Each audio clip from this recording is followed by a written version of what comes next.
सभी का स्वागत करती हूँ प्रकृति के पोषण सीरीज के चौथे एपिसोड में। दोस्तों, आज हम बात करने वाले एक ऐसे अनाज के बारे में जो कि जिसके दाने बहुत छोटे छोटे होते हैं, परंतु बहुत ही कम संसाधनों में इसका उत्पादन होता है और यह पोषण से बहुत ज़्यादा परिपूर्ण होते हैं। बहुत सारे इसमें पौष्टिक तत्व विद्यमान होते हैं और इन्हें फ्यूचर फूड के नाम से भी आजकल जाना जाता है। मैं बात कर रही हूँ दोस्तों मिलेट्स की। जी हाँ दोस्तों, तो चलिए आइए हम देखते हैं, हम खोजते हैं मिलेट्स के इस प्रकृति के अनूठे तालमेल को, जिसमें कि सेहत भी है और स्वाद भी है। दोस्तों, बात करेंगे इसके इतिहास से। तो इसका इतिहास कुछ 5,000 से 7,000 वर्ष पुराना रहा है और सिंधु घाटी सभ्यता में भी इसका उल्लेख हमें को देखने मिलता है। और सर्वप्रथम भारत, अफ्रीका और चीन, ये 3 देश ऐसे थे जहाँ पे इनका वहाँ की पहली फसल मानी जाती है दोस्तों।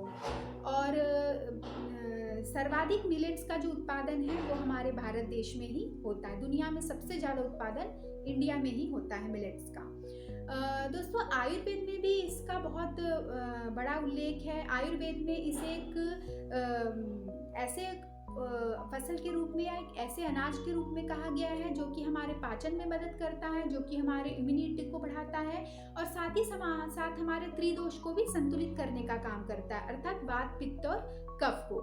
तो एक तरह से जो मिलेट्स है उसे आयुर्वेद में बहुत ही एक ऐसे अनाज के रूप में वर्णित किया गया है जो कि हमारे शरीर, मन और जीवन को स्वस्थ रखती है, संतुलित रखती है। दोस्तों, बात करेंगे इसके कुछ हेल्थ बेनिफिट के बारे में। तो सबसे पहले इसमें आता है कि यह एक हमारे वज़न को कम करने में बहुत ही उपयोगी होता है। यह एक बहुत बड़ा आजकल मेजर इशू है वज़न को कम करना।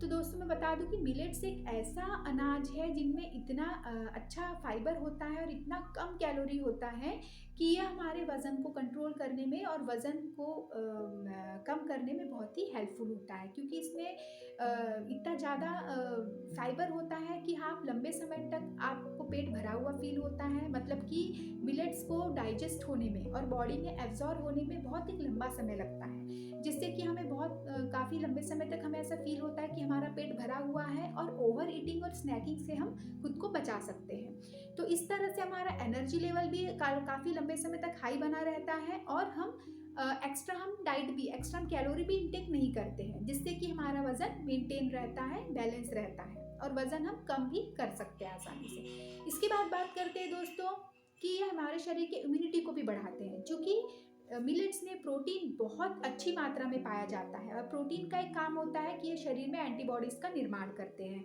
और हमारे शरीर में जितने अच्छे एंटीबॉडीज़ होंगे उतना ज़्यादा हमारे शरीर में प्रतिरोधक क्षमता का विकास होगा। मतलब कि इम्यूनिटी हमारी बढ़ेगी और बेहतर होगी, जिससे कि हम बहुत सारे इन्फेक्शन, डिसीजेस से खुद को बचा सकते हैं, खुद को प्रोटेक्ट कर सकते हैं। इसके बाद बात करते हैं दोस्तों इसके हार्ट रिलेटेड फ़ायदे के बारे में, कि ये जो हृदय संबंधी जो भी आपको प्रॉब्लम्स होती है, हार्ट डिसीज़ होती है, उसमें भी ये बचाव का काम करते हैं।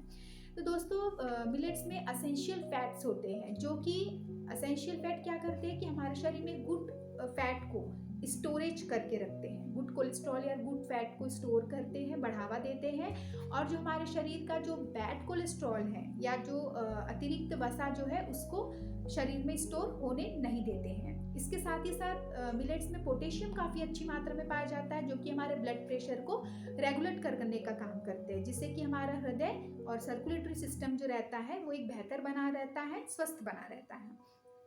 इसके बाद दोस्तों बात करेंगे कि इसके एंटीऑक्सीडेंट प्रॉपर्टी के बारे में, क्योंकि मिलेट्स में बहुत अच्छी एंटीऑक्सीडेंट प्रॉपर्टी होती है, जैसे करक्यूमिन हो गया। ये हमारे शरीर से जो विषैले पदार्थ होते हैं उसको फ्लश आउट करने का काम करते हैं। जो विषाक्त तत्व रहते हैं हमारे बॉडी में, जो हमारे शरीर को डैमेज करते हैं, उनको बाहर निकालने का काम करते हैं।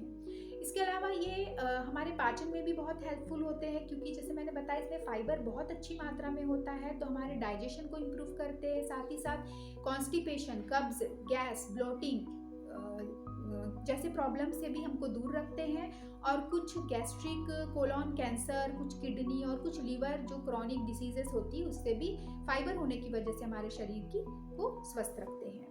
इसके अलावा ये न्यूट्रोसिटिकल प्रॉपर्टी भी होती है इसमें, जैसे कि यह एंटीऑक्सीडेंट के रूप में इनमें न्यूट्रोसिटिकल प्रॉपर्टी होती है। ये ऐसे एक बायोएक्टिव कंपाउंड होते हैं जो कि हमारे भोज्य पदार्थों में ही होते हैं और हमारे शरीर को डीजनरेटिव डिसीजेस से बचाते हैं, जैसे कि कैरोटीनॉइड्स हो गया, फ्लेवोनॉइड्स हो गया, है ना, फिनोलिक कंपाउंड्स हो गया, ये सभी हमारे शरीर को बीमारियों से बचाने का काम करते हैं। इसके अलावा ये शरीर को अस्थमा जैसे प्रॉब्लम से भी प्रिवेंट करते हैं, क्योंकि इनमें एलर्जेंस, जैसे कि वीट में एलर्जेंस होते हैं परंतु मिलेट्स में एलर्जेंस नहीं होते, तो आपको ये अस्थमा से भी आपके शरीर को प्रिवेंट करने का काम करते हैं।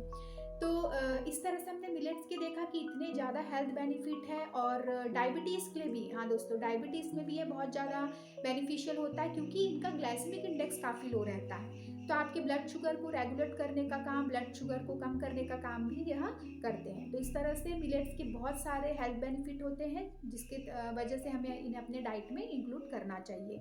और इसके इतने फ़ायदे होने की वजह से ही बहुत से डॉक्टर और बहुत से हेल्थ एक्सपर्ट ये मानते हैं और लोगों को रिकमेंड भी करते हैं कि आप अपने डेली डाइट में अप्रॉक्स 15 to 20% आपको डेली मिलेट्स का यूज़ करना चाहिए, क्योंकि ये एक न्यूट्रिएंट का पावर हाउस भी है दोस्तों।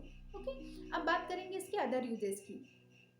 तो मतलब इसको हम और कैसे यूज़ कर सकते हैं। तो मिलेट्स को आप जो हमारे ट्रेडिशनल जो डिशेस होती थी, जैसे कि महाराष्ट्र और कर्नाटक में इससे बहुत सारे कुछ ट्रेडिशनल रेसिपीज़ बनाई जाती थी, जैसे कि ज्वार और बाजरे की रोटी बनाई जाती थी, इसके थालीपीठ महाराष्ट्र में बनाए जाते, इसकी लाही, और कर्नाटक में मुरुक्कू, चकली, सेव, इन सब से नमकीन, ये सब मिलेट्स का यूज़ करके, ज्वार बाजरे का यूज़ करके बनाया जाता था। और आज भी इसका मतलब इसे बहुत ज़्यादा इसे मार्केटिंग मिल गई है, और आज भी आप देखेंगे कि जब से इंटरनेशनल ईयर ऑफ मिलेट्स को सेलिब्रेट किया गया है, तब से मिलेट्स का उपयोग बहुत ज़्यादा बढ़ गया है। इससे ज्वार बाजरा रागी से इडली, इसके डोसे, इसके उत्तपम, इसका उपमा, इसका दलिया, इसकी खिचड़ी, बहुत से रेसिपीज़ बनाए जाते हैं। इवन रागी के लड्डू भी आजकल बहुत ज़्यादा ट्रेंड में है, तो ये सब बनाए जाते हैं। इसके अलावा कुछ एक्सपायर्ड फूड भी बनाए जाते हैं, जिनकी शेल्फ लाइफ 3 to 4 मंथ होती है, जैसे कि इसके कुकीज़, बिस्किट्स बनाए जाते हैं, इससे नूडल्स भी बनाए जाते हैं। इसके अलावा प्रेग्नेंट और लैक्टेटिंग मदर के कुछ फूड भी इससे बनाए जाते हैं, जिसमें कि ग्रीन ग्राम और रागी को मिक्स करके दलिया या खिचड़ी बनाए जाते हैं, जो कि बहुत पौष्टिक होते हैं। और इसके अलावा ये पशु आहार के रूप में और जैविक खेती के लिए भी उपयोगी होता है। और साथ ही साथ आजकल नए नए एक्सपेरिमेंट के वर्तमान में यह पता चला है कि राजस्थान में और करनाल में इससे कुछ फर्मेंटेड ड्रिंक्स बनाए गए हैं, जैसे कि राबड़ी या राब कहते हैं, और करनाल में एक फर्मेंटेड बेवरेजेस बनाया गया जिसे कि लस्सी का नाम दिया गया है, जो कि समर में, गर्मियों में काफ़ी मतलब शरीर को ठंडक देता है। तो इस तरह से इसके अदर यूजेस भी हमने देखे मिलेट्स के। अब बात करेंगे दोस्तों, इसको हमें किस समय पे लेना चाहिए। तो मिलेट्स का जो खाने का सही समय है वो दिन के समय, नाश्ते में आप कोई भी इसकी रेसिपी ले सकते हैं, जैसे कि आप ब्रेकफास्ट में इसका उपमा, इसका डोसा, इसकी इडली खा सकते हैं। लंच में फिर हम इसकी बाजरे की या ज्वार की रोटी खा सकते हैं, इसकी खिचड़ी खा सकते हैं, है ना। तो इस तरह से, परंतु इसको आपको ये ध्यान रखना है कि रात को आप इसे खाने से बचें, क्योंकि मैंने पहले भी बताया कि ये डाइजेस्ट होने में और शरीर में एब्जॉर्ब होने में काफ़ी लंबा समय लेते हैं। तो मतलब अननेसेसरी अगर आप नाइट में इसे डाइट में लेते हैं तो आपको गैस, अपचन जैसे प्रॉब्लम ना हो, इसलिए आपको कोशिश करो कि इनको दिन के ही समय में लो, रात को इसको खाना अवॉइड करें। और प्री और पोस्ट वर्कआउट के रूप में के बाद के टाइम भी आप इसे एक मील के रूप में आप इजीली कंज्यूम कर सकते हैं। अब बात करेंगे दोस्तों इसके कुछ इंटरेस्टिंग फैक्ट्स के बारे में।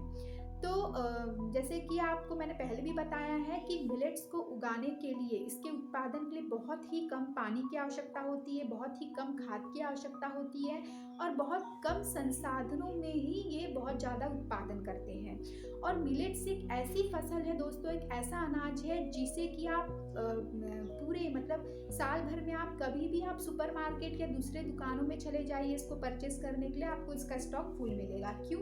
क्योंकि ये किसी भी जलवायु में और किसी भी परिस्थिति में ये आसानी से इनका उत्पादन हो जाता है, और दुनिया में सबसे ज़्यादा इसका उत्पादन हमारे भारत देश में ही होता है। इसके अलावा दोस्तों मिलेट्स जो है इसको एक फ्यूचर फूड के नाम से भी जाना जाता है, क्योंकि पहले किसान और जो गरीब जो तबके के जो लोग थे जिनकी आय कम होती थी, उनका ये एक बेसिक उनका मेन अनाज होता था। परंतु आजकल इसके जो स्वास्थ्य के हेल्थ बेनिफिट्स को देखते हुए, स्वास्थ्य लाभ को देखते हुए आजकल इसे सुपर फूड और फ्यूचर फूड का नाम दिया गया है दोस्तों, जो कि लोगों में धीरे धीरे जागरूकता बढ़ने से, इसका हेल्थ बेनिफिट जानने से लोगों में इसकी उपयोगिता भी काफ़ी बढ़ गई है। इसके अलावा दोस्तों जो मिलेट्स होते हैं वो आपके एक ऐसे अनाजों की श्रेणी में रखा गया है जैसे कि ज्वार, बाजरा, रागी, कोदो, कुटकी, कगनी, चेना, सावा, ये कुछ ऐसे मतलब बेसिक या मेजर जो मिलेट्स हैं, इनको आइडेंटिफाई किया गया और इसके बेनिफिट ही लोगों को बताए गए हैं। और हम बाजरा जो है, ये बाजरा एक ऐसा मतलब मिलेट है जो कि बहुत ही प्राचीन समय से और सबसे ज़्यादा यूज़ होने वाला मिलेट है। तो इसके हम बहुत से, जैसे मैंने बताया, इसकी बहुत से रेसिपीज़ होती है, इसमें बहुत अच्छे पौष्टिक तत्व होते हैं जिसके कारण हमको अपने डाइट में इन्हें लेना चाहिए। अब बात करते हैं इसकी कुछ लिमिटेशन या प्रिकॉशन की। तो दोस्तों लिमिटेशन इसका ये है कि बहुत इसे अच्छी तरह पका कर खाना चाहिए, अध पका या अध कच्चा इसे नहीं खाना चाहिए, वरना आपको एसिडिटी, कॉन्स्टिपेशन हो सकता है। बहुत ज़्यादा मात्रा में भी इसे नहीं खाना चाहिए, रात के टाइम से अवॉइड करना चाहिए। प्लस जिनको थायराइड का प्रॉब्लम होता है उनको बाजरा स्पेशली मिलेट नहीं प्रयोग करना चाहिए, क्योंकि बाजरे में गोइट्रोजेनिक कंपाउंड होता है जो कि थायराइड वालों के लिए अच्छा नहीं होता है। ठीक है, तो इसीलिए जिनको हाइपोथायराइड जो पेशेंट होते हैं उनको बाजरा अवॉइड करना चाहिए। और मिलेट्स को आपको कोशिश करना चाहिए कि आप दिन में ही, डे टाइम में कंज्यूम करें, ना कि रात में।